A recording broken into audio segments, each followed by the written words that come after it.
Okay, good afternoon, everybody. We still have people joining us, but let's get started. Welcome to the Grand Families and Kinship Support Network learning community on kin mobilization strategies that we are operating in conjunction with Child Welfare Playbook. And today we have two presenters who are going to come and share their experiences on our topic. We would like to invite everyone to be a part of this interactive conversation. So feel free to put questions in the chat, or if you have any experiences that you would like to share with us, we always love to hear that as well. And we are recording the session. I will put in the chat a little bit later a link to our website where we are housing all of our kinship mobilization learning collaborative sessions, the recordings, and any materials that are submitted by the presenters so that you can go back if you missed anything or you want to try to pull some resources that were shared during that time. We are going to have a slight change on our topic today, but still very, very relevant to our work. So today we're going to be talking about the relationship between kin caregivers and the child's parents or other relatives. And we have joining us Maureen Heffernan and Maggie Moreland. I'm going to have each of them introduce themselves and their affiliations. Also, for some reason, our spotlight feature is not working today, so I apologize for that. But you should be able to share your material unless you would like me to do that. And I will kick it off. Who's going first, Maureen? Yeah, I'll go first. And maybe Maggie would just want to introduce herself too quickly. So my name is Maureen Heffernan. I am an Ohio-based child welfare consultant. Kind of worked many places in the country and on behalf of some different organizations. So I hope some people I know are here and certainly maybe know your organizations. What I think I want to try to bring is a little bit about things I've seen in different places. I have a tool to share, and then Maggie's going to come on and really talk in some detail about how her county, Fairfax County in Virginia, has really made this bridging just part of how they do their work every day. But Maggie, do you want to just go ahead and introduce yourself now? Sure, thank you. Good afternoon. I'm Maggie Moreland. I am a supervisor in foster care and adoption program, Department of Family Services in Fairfax County, Virginia. And prior to that, I was at a therapeutic foster care agency. So I've been in the field for about 25 years. And so definitely as we get into this, I'll share a little bit about how this was even a shift in practice for me and the way that I kind of started out, or we started out engaging and working with birth parents to kind of where we are now. Hey, awesome. Just trying to get my people back. My screen kind of did a weird thing. All right, I think I'm back. I think I can see my chat and my people. So I really, I feel like I truly just want to facilitate some sharing. One of the things I've noticed is that agencies that did really well with this practice at a certain point, maybe sometimes a program that is in place has slipped a little bit, and some other people have started doing some things that are new elsewhere. So like I really hope that you'll put in chat if you're doing something, if you have a good idea, if you're trying something, or if we've always done this and the word hasn't gotten out. I really would like this to be more of like a sharing than, just kind of dumping a lot of information. So I'm super glad to be with you. And I do feel like we will talk a little bit about all of the ways of bridging those relationships. My colleagues in Oklahoma, where I've had the privilege to work a lot, they use this verb to bridge. And you really hear foster parents just naturally talking about bridging with the child's family as, part of what they do in their service. So I think that we can talk about all the things. They overlap. Foster parents bridging with the child's kin, their extended family, the important people. The kin foster parents, people who are related or are family friends or know the child. having that relationship, keeping that relationship with other relatives, with the child's parents.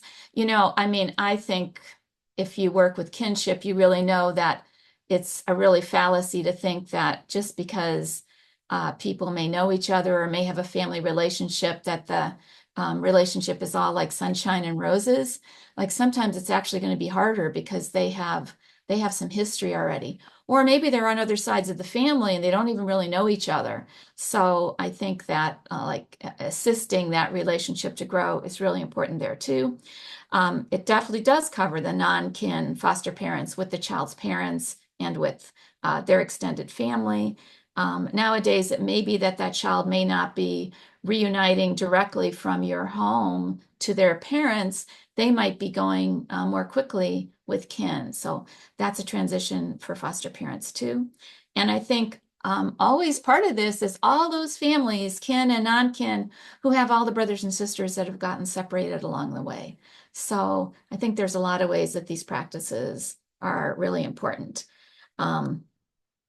I started to think about like how maybe to kick this off to share like a few principles or things I've observed in places that seem to do this really well. And I will say one of them seems to be is that there's a clarity about our values for keeping and building these relationships to benefit the child. And also that those values are communicated to everyone along the way. There's opportunities for everyone along the way to learn about them and to, gain skill and be supported because it's not always easy. And I think that speaks both to staff in the field that are oftentimes the direct folks who are talking with kin, talking with the caregiving family, talking with parents, with the young person, and also to the caregivers, among all the other things that they do for that child. Keeping those relationships is really important. And sometimes it doesn't come really naturally to everyone. So support for that. But then I actually found this article and I thought, well, people can really speak for themselves. So I found a great article.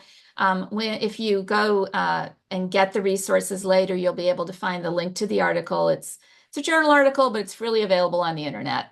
And it's from a study with kinship caregivers, asking them from their perspective. So like speaking from the point of view of, lived experience.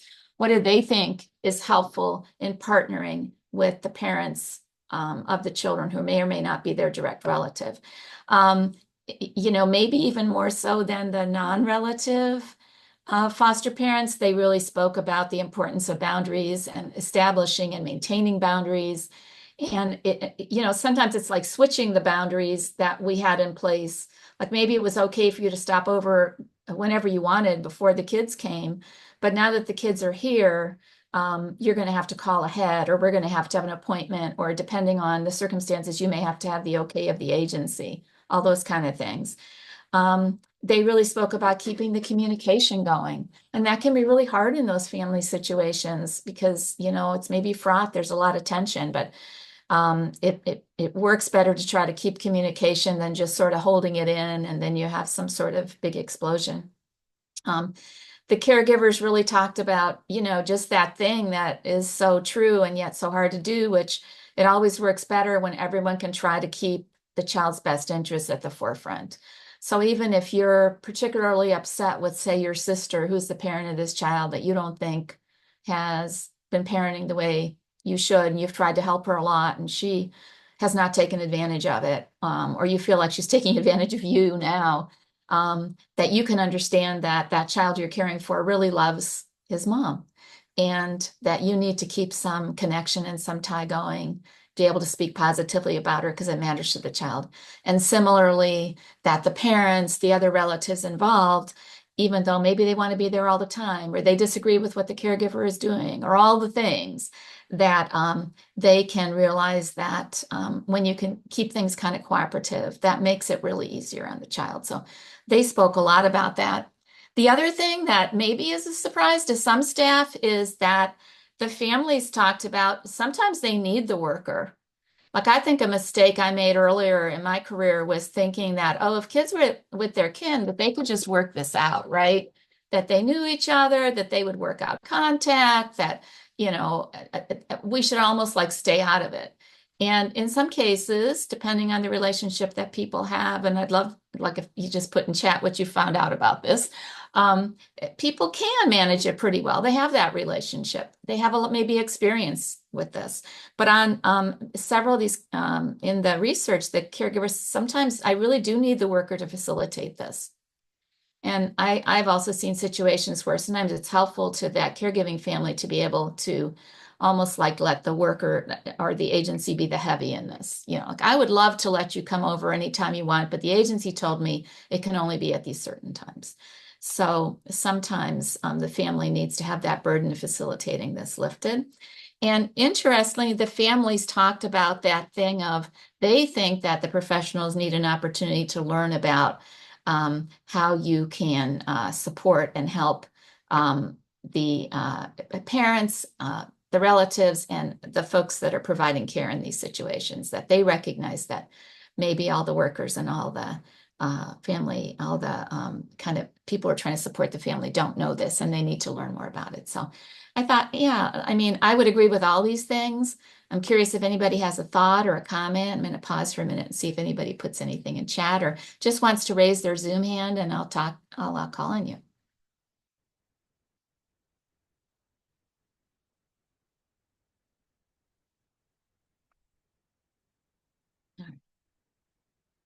I'm going to take that to me and keep going. Okay. I see you, Show. So I want to share a tool, and then I think Maggie's gonna, I have a couple more resources to share. This comes from our wonderful friend Denise Goodman. Do any of you guys on the call know? Raise your Zoom hand. If I can see you, chat, if you know our friend Dr. Denise Goodman, who's been all over the country, is probably, you know, one of the foremost people in developing a lot of our, yes, right? A lot of our methods and tools to help support caregivers, both foster caregivers and family caregivers. Denise is on vacation, so we work together a lot, and she gave me the poor thing is in Tahiti. So when you see her next time, you know, tell her you hope she had a great trip. But I'm sharing a tool that Denise developed. Some of you may have seen this already if you've been around for a minute. This was really developed during the family to family days of the Annie Casey Foundation, probably 2 decades ago now. There were agencies around the country, including Cuyahoga County, Cleveland, near where I live, that were using this idea first just from what was sort of a revolutionary idea that foster parents and kids parents should work together, right? But Denise had this idea of, you know, helping caregivers to have a way to visualize what that there's a continuum of ways. You know, if you're a brand new foster parent, or if you are a relative in a really tense family situation, or you're a relative who really doesn't know the parent from which the child was removed really at all. You've kind of come in on the other side of the family.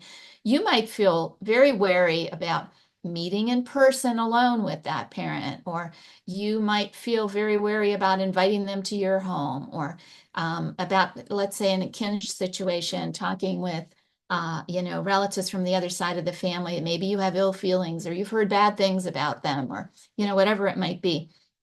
So the bridge is kind of a visual. The idea here is that the caregiver, the foster parent, the kinship caregiver, the auntie, the grandma, the coach, whoever it is, they're the bridge in a lot of ways between the child and their family. And they can do things to help promote that relationship that's so important to the child. And you can think about almost like 4 different steps across the bridge. And depending on your experience level, you will be comfortable with something, and then maybe you can learn and get support to go further. So the first one, and I have a follow-up handout with some examples, but the first one is just support. You know, you can always be supportive of that child's relationship with their parent, even if you're not so sure about the parent or about the maybe you're a foster parent that now it's kin coming on the situation, interested in having a relationship, or perhaps we're working towards having the child go to live with them. You can speak positively to the child about the parent or about the other relatives. You know, gosh, I can tell that your mom must really be a wonderful person because you seem to care about her so much. Boy, isn't it great that you have an aunt who lives all the way in, across the country, and she wants to get to know you and is interested in having you come to live with her. It can be things like making sure there's a picture of the family that the child can have in their room. That you maybe just do things that don't really even require meeting, but just the old notebook that goes back and forth at visits with just a little update on how the child is doing, sending the school papers, those kind of things. The next one, engagement, you're moving a little further across that bridge. Maybe you're going to meet on neutral territory. Maggie's going to really talk about a specific practice that really helps with that, sort of the icebreaker meetings. Maybe you'll just be able to say hello a at visiting. You're not going to necessarily be alone. Maybe you'll be together and just share a few words during an agency meeting or at one of the child's activities or at a sports game. And then you can go a little further, and that's the involvement level, where you are maybe doing things together with the other relatives or with the parent out in the community. Maybe you are going together to doctor's appointments or to the school meetings, or even saying to the worker, hey, there's an IEP meeting coming up. Can you make sure that Auntie comes to this IEP meeting because she's going to be caring for the child? She really needs to know about this. So you're kind of not necessarily in each other's homes or on each other's home territory or alone, but you're interacting together to assist the child and kind of learning about what the child's needs. And then all the way across is participation. And that's where, you may invite the relative as a foster parent, you may invite the relative to your home. You may invite the parent to your home. I have heard of foster parents who have Sunday dinner with all of the families of the kids that they have in their home. Some people are really comfortable being that far across the bridge. Some people are case by case, and some people aren't quite there yet. But it's that kind of preparation that will hopefully then help you to be, after that child leaves your home, that you're going to stay in touch because now you have that good, strong relationship together. I want to pause for a minute because I think we have some comments. Let's see. I'm going to go back. Let's see. Sherry says she totally agrees. Sherry, do you want to add anything to that?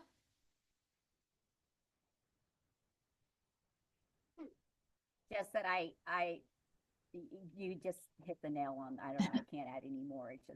It's so important that we, continue to, like you said, trying to push the contact and taking everybody where they're at, and Yeah. trying to move forward from that. Right? Just, you can always start somewhere. La Joanne. Wonderful Yes, colleague. ma'am. Yes, from the awesome state of Oklahoma. Hi, Marie.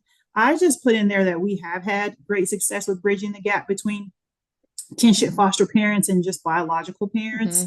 It has also helped that we've implemented family time, which I'll be honest, when we first implemented, I was like, oh my gosh, what is this? Like, what are we doing and why are we doing it? But I completely understand now, and I've seen the impact of family time and the ability for those kids to stay connected with their bio family from the beginning of the process. And we have it in there that our kinship foster parents, if safe, if appropriate, and if they agree, that they can also supervise family time. And so I think it's really helped us with reunification. It's helped us with placements.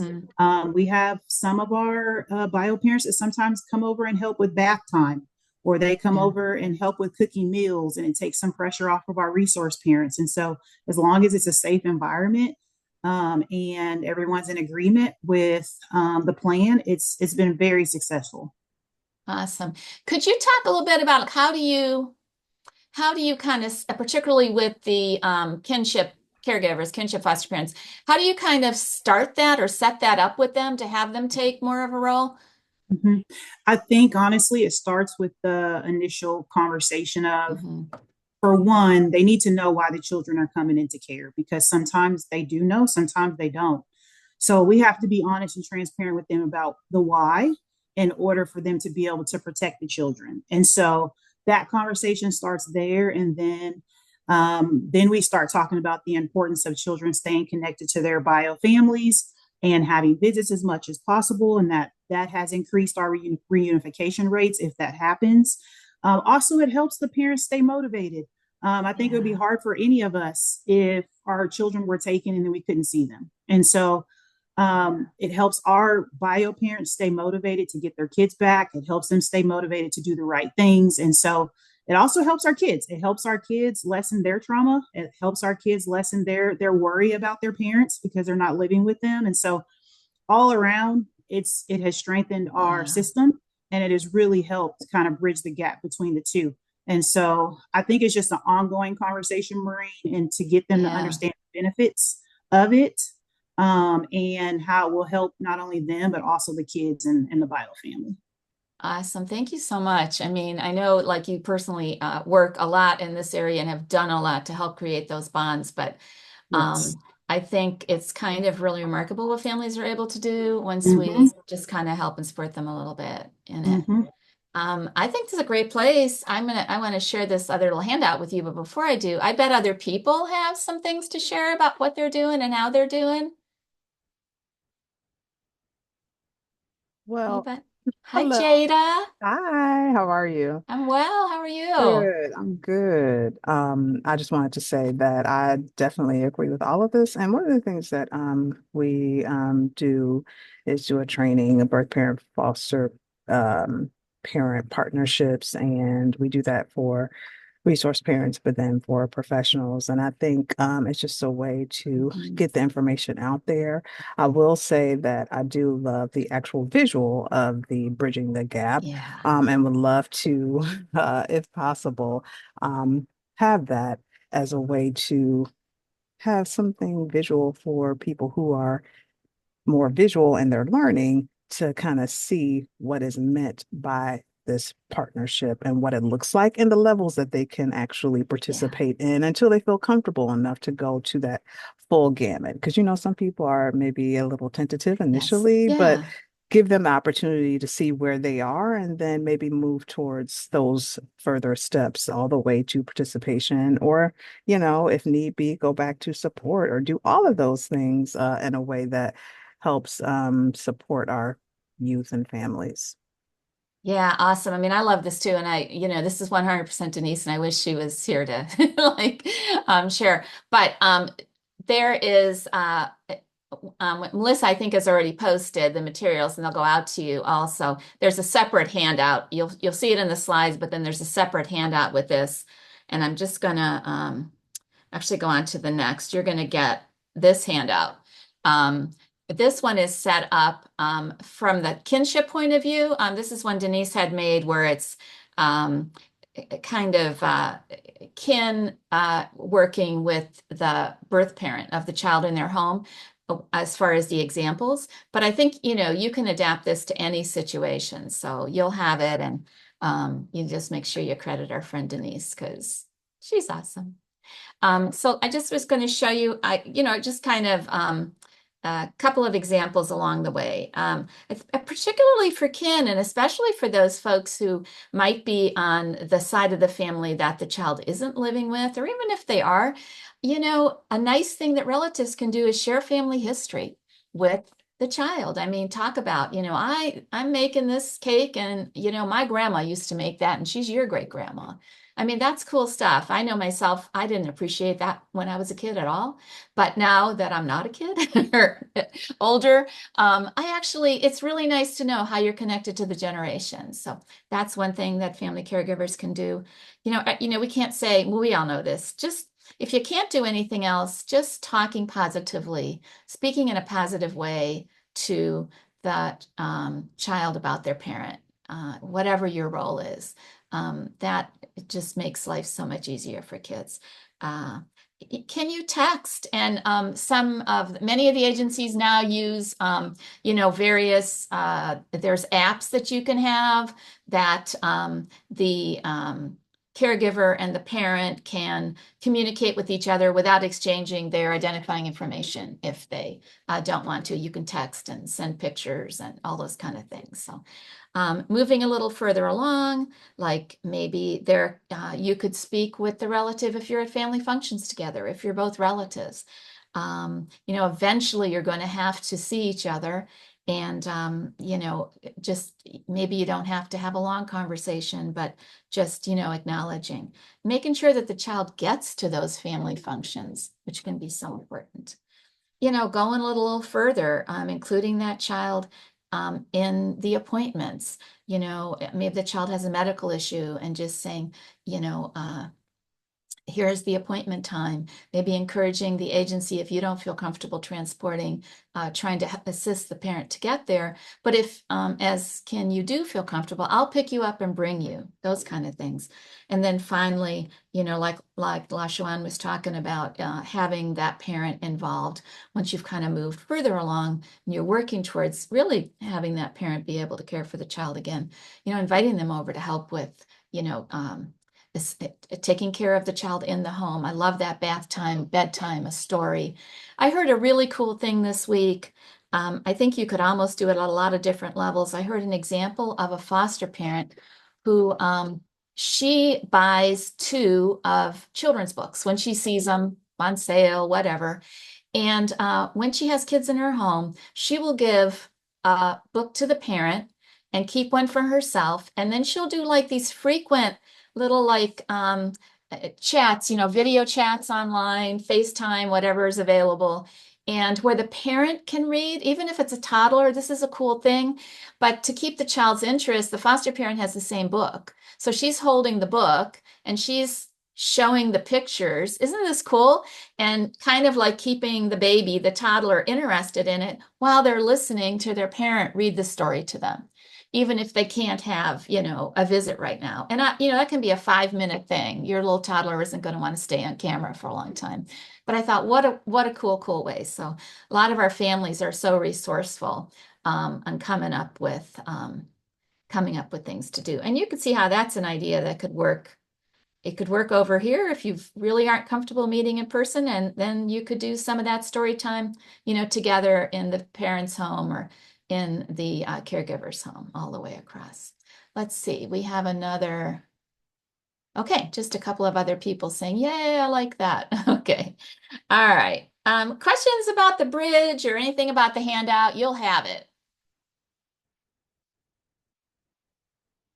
Awesome. It's like so simple, and yet it's kind of profound in the same way. But I have found that over the years that people like it because it's concrete, and you can visualize, you can see yourself somewhere on that bridge.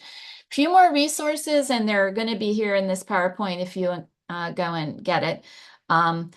Dr. Joe Crumbly, if any of you had the opportunity to hear him talk or work with him, I mean, he is just, I think, more than any other person, raised the level of our kinship practice and child welfare in our country. And he's still helping us a little bit after a really long career. So this is actually from Melissa's website. But I thought, really speaking to this, he had a great webinar. He's so practical. I mean, he has the deep clinical understanding, but he gives you ideas of what to say and how to say it. And also a very useful handout there. The Children's Trust Fund Alliance has a ton of resources on birth parent, foster parent partnerships. Gave you that link. And then something that we're going to hear about in 2 seconds from Maggie is going to be icebreaker meetings. And on the Annie Casey Foundation website, you can find a booklet, a guide with all the information you need to really implement this particular practice, as well as a streaming video where you'll kind of actually see how this got implemented in Fairfax County. So those are there's many resources out there, but those are a few I wanted to point out that I thought were great. Thanks for putting them in. Okay. All right. Maggie, you want to jump on? Absolutely. Thank you, Maureen. I'm just going to share a little bit about our experience at Fairfax. So like I said, I've been in the field for almost 25 years. And I will say when I started, if there was a bridge, we were in 5 o'clock traffic. because it was kind of the mindset was, all right, you have a parent. They come in this door for visitation. The foster parent, the birth parent will come in the back door. Don't let them see each other, in the parking lot. Give them a 5-minute delay and drop off and pick up. It was crazy. I mean, we just really didn't have any connection between the foster parent and birth parent. So I remember in 2008, I got invited to this initiative. They said someone named Denise Goodman was going to come and talk to us about bridging the gap. It was 4 public agencies and 10 private agencies because we made a decision to do this regionally. And I remember sitting in the first meeting and Denise is explaining it, and we're sitting there thinking, are you crazy? Like, this is never going to work. Our parents are going to freak out. Everybody's going to quit. What do you mean they're supposed to like eat with them at some point or, call each other on the phone? So lo and behold, we went back and we talked with our foster parents, and surprise, there were several of them already having relationships, behind our backs, saying like, we didn't even, we thought we couldn't talk to them, but, we have been. So really, we found that it was the workers that held the most anxiety around this, and that our parents were fairly on board. I think with bridging the gap, the first thing we really learned was that, just because we're doing this, safety is never compromised. There are certainly going to be those few situations where it may not be safe to, for them to have a relationship. And so again, kind of like Maureen was talking about, where on the bridge can that fall? What could that look like? Is there anything safe that can be done? So when we started this, we initially started it with foster parents and birth parents. And probably, I think it was 2018, it was our 10-year anniversary of doing this. We kind of got this aha moment, and we've been talking with Denise, and it was like, wow, this is really just a good practice that can be transferred any direction. Birth parents to kinship parents, adoptive parents, or foster parents to adoptive parents, foster parent to a kinship parent. It's really something that can be done, in whatever relationship we're establishing. And so we kind of started to look at how we could implement this across the board. And it really has been ingrained in our practice. Like I said, we started this with 4 public agencies, 10 private agencies. We trained all of our staff, all of our foster parents. And then going forward, it was kind of a non-negotiable across the region. Like, you were going to have a relationship of some sorts on that bridge, or the expectation, with the birth family. And so, we really found that in regards to the kids that we were working with, they were often struggling with kind of this loyalty between 2 families. Sometimes when there wasn't that built-in relationship, there was splitting that occurred. And so it really would be nice, again, for any of these 2 parties to be able to have a relationship. We also realized that many of us being parents, there kind of was this huge, or would be this huge anxiety or fear over like, who is our child placed with? And just because they're a kinship relative does not mean that it's someone that we know very well. Again, it could be the paternal side of the family, or it could be somebody that is a relative, but perhaps we have our own kind of conflictual relationship with them and maybe haven't communicated with them for a while. And so there has to be nothing worse, I imagine, than being a parent and someone else has your child and you know nothing about where they are, who they're with, or that you have this kind of conflictual relationship, and then days go by and then weeks go by and more is happening.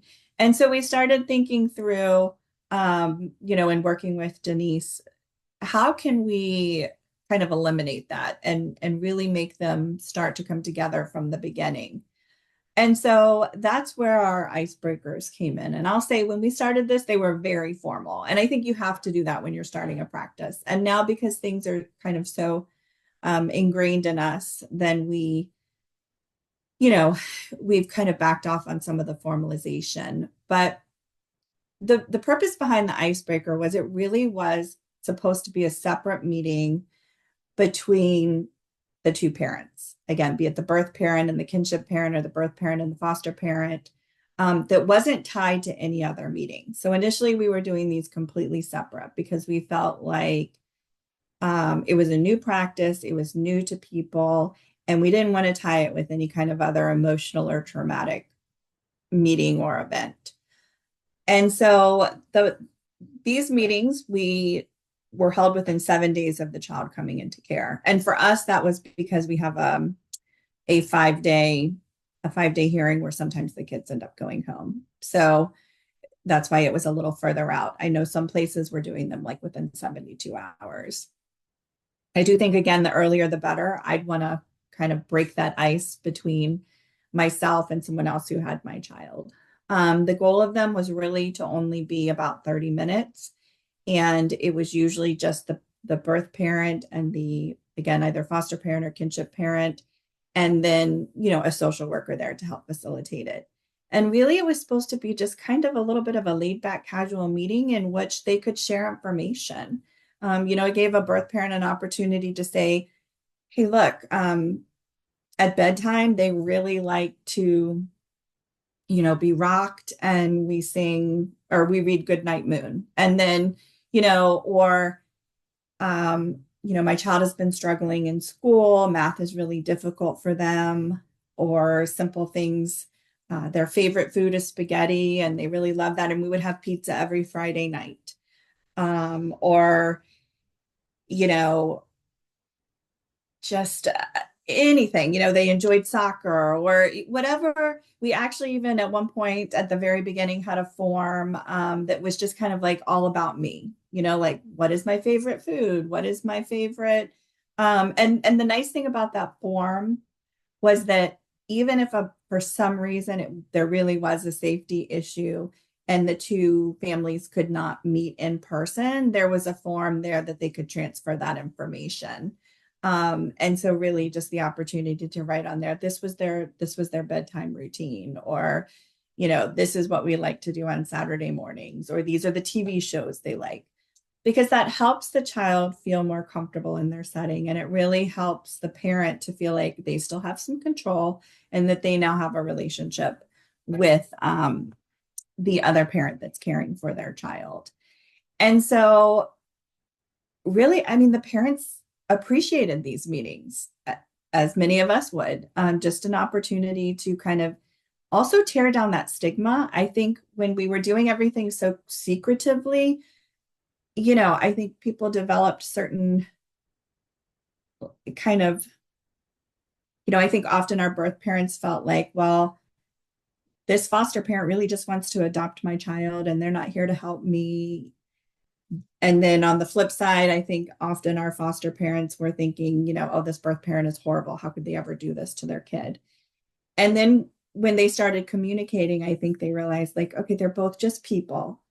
And, this foster parent is really here to just help me. And, I think the foster parent then realized this birth parent is really, perhaps wants to change and wants to do better.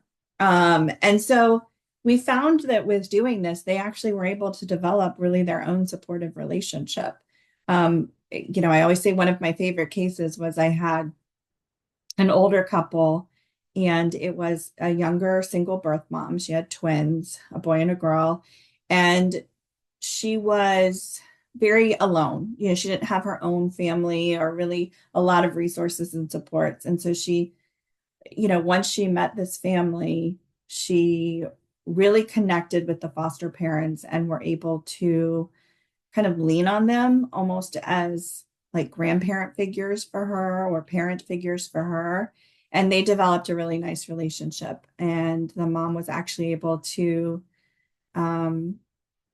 stop using after several years, like a very chronic substance abuse problem. And she was able to get her kids back and successfully parent her kids. And when she got her children back, she actually then asked the foster parents to be the godparents for her children. And around the age of probably 14, the boy really just needed kind of a male role model in his life. And so they worked out an arrangement where he actually went back and lived with his godparents. Still, his mom was able to play a wonderful role in his life, but that's what worked for them in that moment. And so they had really kind of created their own support system and family through this process. As we've been working with kinship families, we all know that it's a different dynamic. There is emotion there where there may not be between a stranger foster parent and a birth family, because there's often a lot of feelings amongst the family. Maybe the birth parent has been kind of identified as this troublemaker amongst the family, and everybody talks about them. And so this poor birth parent, then it feels like they're perceived a certain way. And maybe even the kinship parent is perceiving them that way. And so bringing them together and kind of having an initial conversation and really kind of trying to work through this, and kind of discuss the situation is really, I think, helpful. We always make sure that one of the things we're doing from the get-go is telling our kinship parents that this is an expectation. They're going to be working with the birth parent, but that we're going to be helping them set up those new boundaries and helping them establish what that new role needs to look like. I know we just got a recent case, and a grandmother is caring for her grandchild, and her son had been playing a pretty big role in her life just as a support system. Kind of he was the one that came over and built furniture, or, put furniture together, or fixed the car, or drove her places. And so when she now had to take her granddaughter, that role had to shift. And so that was a loss for her. And we had to really work through establishing what that new relationship looked like. So that's kind of where an icebreaker meeting may have evolved. While she may have known a lot about her grandchild and her grandchild's routine and schedule, we now had a different issue on the plate. We had to really work with both sides of the family to establish, look, it's not okay for your son to just pop over anymore. And so how can we set up a routine for you guys that feels comfortable for you both? Are we okay with FaceTime calls? What can we do? Visitation will occur at this time. And, again, like I think Oklahoma was talking about, can you be the person that supervises these visitation? And so it is just sort of shifting that practice. And sometimes the discussion looks a little bit different. I will definitely say it's less formalized now because, again, it is just ingrained in our practice. Anybody who comes to Fairfax, whether you're a foster parent, adoptive parent, kinship parent, the expectation is you're going to have some sort of relationship with the birth family. And so, we often do these now prior to a visitation or maybe after court, because we better understand how to gauge the meeting and what the relationship is already with the families. I think Maureen mentioned too, like full disclosure. The kinship family has to know what's going on. And especially I think with our kinship families, we've seen some embarrassment over this or some anxiety over what they may think, especially when we've worked with some different cultures. There's often sometimes a belief that you don't share your business, or that there are certain roles that people play in a family. And, we've kind of had to work through some of those scenarios. So while we still do our icebreaker meetings, again, it's just more of a standard practice. But we do try to have, when safe, both parties meet. And if they're not safe, again, we try to come up with some creative ways to keep these families connected. Maureen, you mentioned we also had and again, this probably dates me a little bit, but we had a foster parent that would like record reading books on a cassette tape. And, then we're able to play that for the baby at night. And, very similar things, sharing of the notebooks, writing letters. I used to always tell parents, when your kids bring home a bunch of that artwork and you're like, what on earth can I do with this? Well, guess what? You can pack up a little package and send it on to the birth parent, because I'm sure they would love to have that.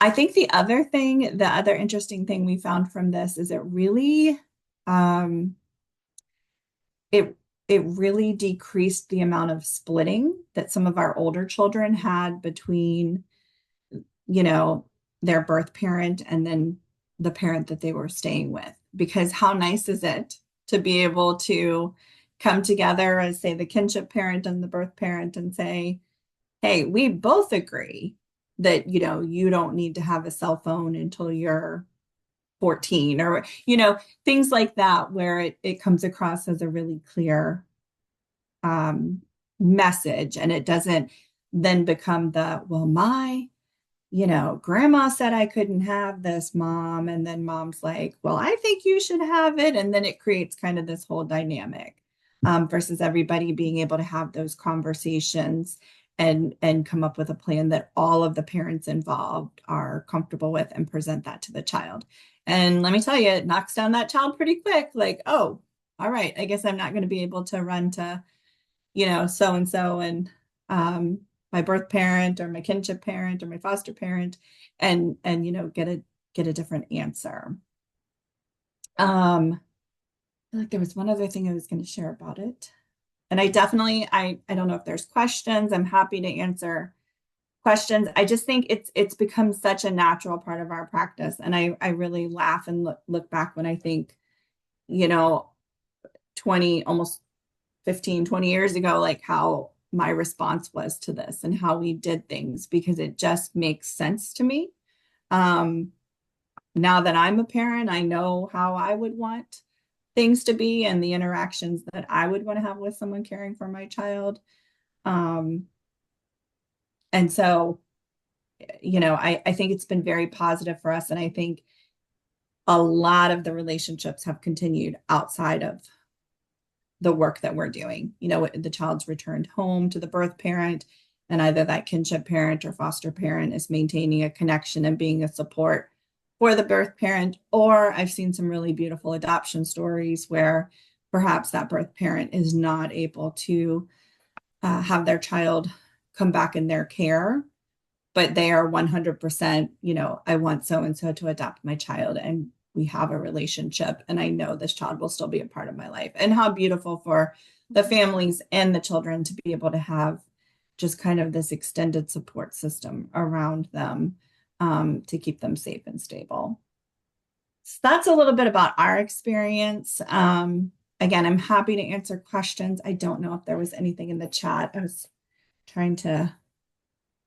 Riley said something great about how sometimes we'll say, well, it's unsafe, and really it's just uncomfortable. I love that. We can work with that. I wanted to ask you, because I have had this experience that places that I know that did this and did it well, staff changed, administrations changed, and they've sort of lost the practice. So how have you kept it going for all these years? How do you have it so that staff and the families themselves understand and kind of know how to do this bridging all the time? Yeah, so it is ingrained in probably every training that we have. So it is in our pre-service trainings for foster parents. It's in our in-service trainings. For staff, we have an onboarding training where it's a part of that. And it's just our practice. So I mean, I will say we are fortunate to have our supervisors tend to stick around a lot. So we are fortunate to have a fair amount of supervisors that have been around, program managers that have been around. And so it is a question that is it is discussed in supervision. And it really aligns with the kinship work we're doing as well. My unit is actually the kinship unit, in which we are, searching and engaging with relatives. And so, it is again something that's constantly discussed, at meetings, and it is just sort of ingrained in everything that we've done. It's probably still not perfect. I mean, we have a lot of workers. And so I'm sure there are probably cases that maybe it didn't happen as beautifully as we would like it to, but it is kind of just something that you're expected to do. And we have put it in probably any training or discussion that it seems, appropriate to do. I also think we have, our judges and our county attorneys, our GALs, like they're all really on board with the practice as well. We actually involved them in the training when we rolled this out regionally. So I think also because it's a regional thing, when they're in meetings with other jurisdictions, then they're hearing the same kind of information, the importance of kinship relatives and the importance of communication between families. Awesome. I think that's really key. Like you've really gotten it to be sort of institutionalized into your policy and your way you develop people. So it's awesome. I wondered if anybody else wanted to share an example or ask a question. Maggie's really got the depth of experience with this. I know we have some other folks on the call too who have a lot of experience. Hi, I'd like to share. My name is Angela. I work in New Jersey Child Services out of Middlesex County. And part of my role at the division is working in our resource department and also helping bridge that gap between resource parents and birth families, as well as working with birth families, engaging them to take in a relative. And I've had, mixed successes. But the positive that I have seen, is that I've had several families that have taken in a child, and that child might have been reunified, but while the child was in their care, they maintained that connection with the birth family. And mom, she actually realized that she wasn't doing okay and she couldn't care for her child anymore. And she contacted the particular resource family that had her daughter. And that family actually got to adopt her daughter. So I thought that that was, something that was so amazing because we don't get to see that often. And I have another family that had two children in their care and they maintained that connection with the birth family. And the children were reunified with their birth family, but this resource parent still helps the birth mom with Board of Social Services, getting food stamps, and linking her to community supports. Our resource parent happens to be a social worker, so she has experience with this stuff. And even though this birth mom's case is open with our agency, our resource mom is doing casework with her. So it's really a truth to the testament of birth families and resource families bridging that gap together.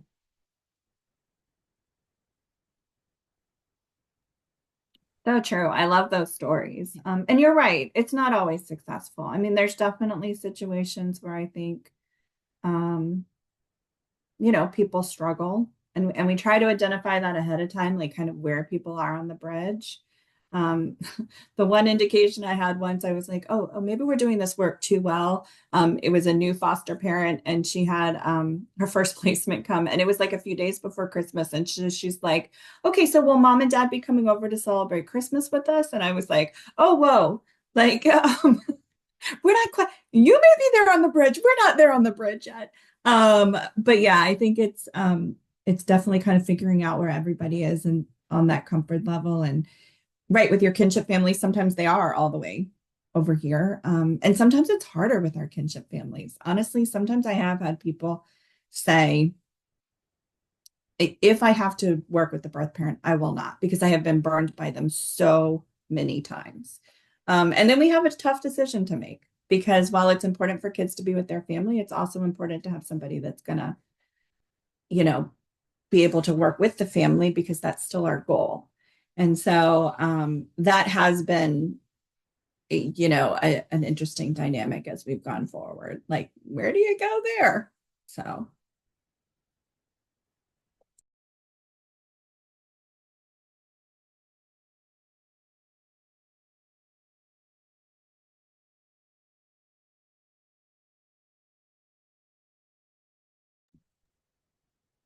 Any other questions or comments or? There's a question in the chat. Do you utilize family therapy or mediation ever to support the bridging? Thank you, That's a Nicole. great question. On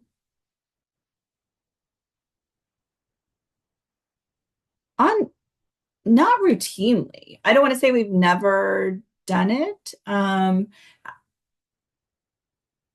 mean, I could see that it could be a support, especially in working with kinship families, if there's some unresolved issues amongst the family, perhaps. But it has not for us been a routine part of the practice.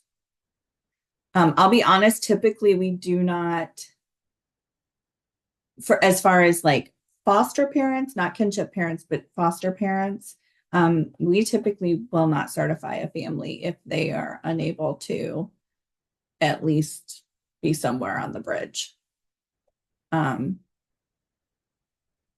So they don't have to be, like, again, inviting them over for Christmas, the first day, but we do like them to be somewhere. But I certainly could see perhaps mediation or family therapy, especially if you were dealing with some of the unique kinship dynamics that